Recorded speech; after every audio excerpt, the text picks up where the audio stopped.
you live in a dominant culture that is designed to destroy your sense of self and your belief in yourself, the easiest thing I've done was to get out from under the labels and to live the life that I live. The most difficult thing I've ever done was to believe that I can do it. Between ages 0 and 5, we determine what's available to us and what's not available to us. And so that was a defining moment. I knew there are certain things I could not do, certain places I could not go. They used to have signs on Miami Beach that said, Jews, dogs, and coloreds not allowed. And so now you have to operate within the constraints of the dominant society and the things that they've created for you. And it's a challenge to see yourself beyond that and to work to get outside of that, even after those laws have changed, because that has become so much a part of you. You unconsciously operate within the parameters of what has been put in place. Like you're driving on the expressway, the 405, and you'll get off on an exit that you weren't going in that direction, but you unconsciously did it because you've done it so many times that many people, because they're not making a conscious, deliberate, determined effort to think outside of what life has thrown at them, they end up doing the same thing over and over and over again. Einstein said that thinking that has brought me this far has created some problems that this thinking can't solve.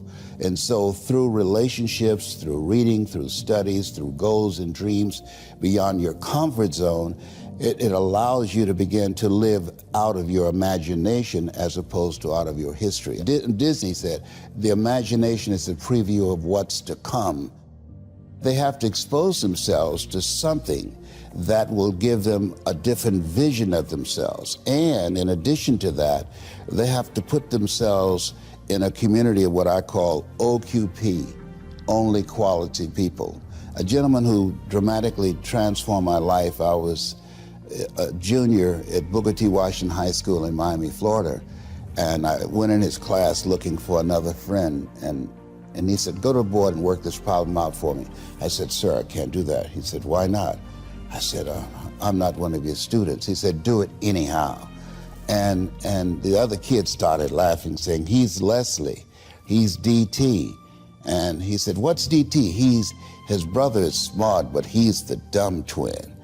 And I said, I am, sir. And he came from behind his desk and he pointed at me and said, don't you ever say that again. Someone's opinion of you does not have to become your reality. And he taught me 3 things. He said, if you want to become successful in life, young man, he said, number 1, you got to change your mindset. He said, you don't get in life what you want, you get in life what you are. Number 2, practice OQP, only quality people. You earn within $2,000 to $3,000 of your closest friends. I found that out. I left all my broke friends. I said, y'all gotta go. Because I used to be so broke, I'd pass the bank and trip the alarm, you know? And the 3rd thing he said, develop your communication skills, because once you open your mouth, you tell the world who you are. He said, those are 3 major things that you want to work on that will liberate you from living in Liberty City, living in poverty in Overtown.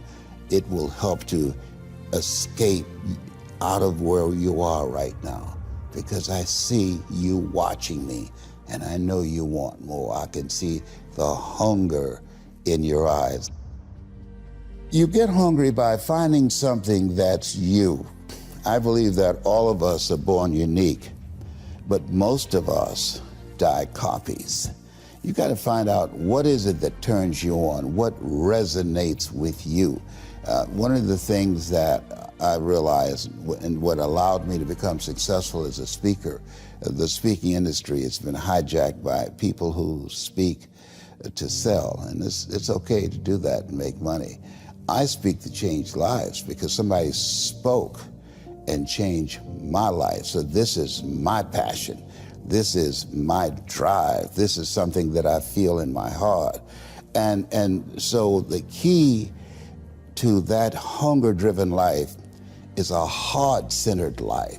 I didn't do what I'm doing for years because of my programming, because of the culture in which I was raised in. I would see other people with degrees and PhDs and MBAs and credentials I don't have, and I convinced myself I couldn't do it. But Mr. Washington, on that day, we became friends, and he taught me not only someone's opinion of you does not have to determine your reality. He said that you have to work on yourself, and you have to have an unstoppable attitude, and no excuse is acceptable, and you got to make it a priority, a non-negotiable in your life, and hold a constant vision of what it is you want to achieve, see it accomplished, and go all out. Find a way to win in spite of the setbacks, in spite of the disappointments, in spite of your failures. I tell people when I'm giving presentations, you will fail your way to success.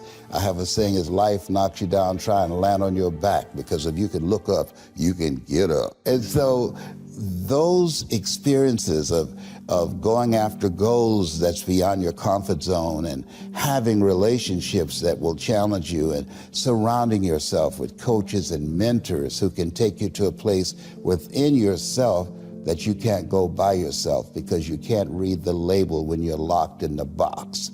And so those experiences, they challenge you to go to that next level and continue to move forward in your life, doing new and exciting things that eye has not seen, ear has not heard, nor has entered the heart of mankind what God has in store for you when you live a heart-centered life, deciding that you're going to live a life that will outlive you. You're going to live a life that counts, a life that will build a legacy and change the planet. You know, Horace Mann said, we should be ashamed to die until we've made some major contribution to humankind. And so my goal is to make a major contribution to humankind. Every day when I get up, my mindset is, what is it that I can do to touch and impact somebody's life today? Don't live the life that has been given you by their circumstances, by the people that's around you. That Sidney Poitier wrote a book called The Measure of a Man. And he said, when you go for a walk with someone, something happens without being spoken. He said, either you adjust to their pace or they adjust to your pace. Whose pace have you adjusted to?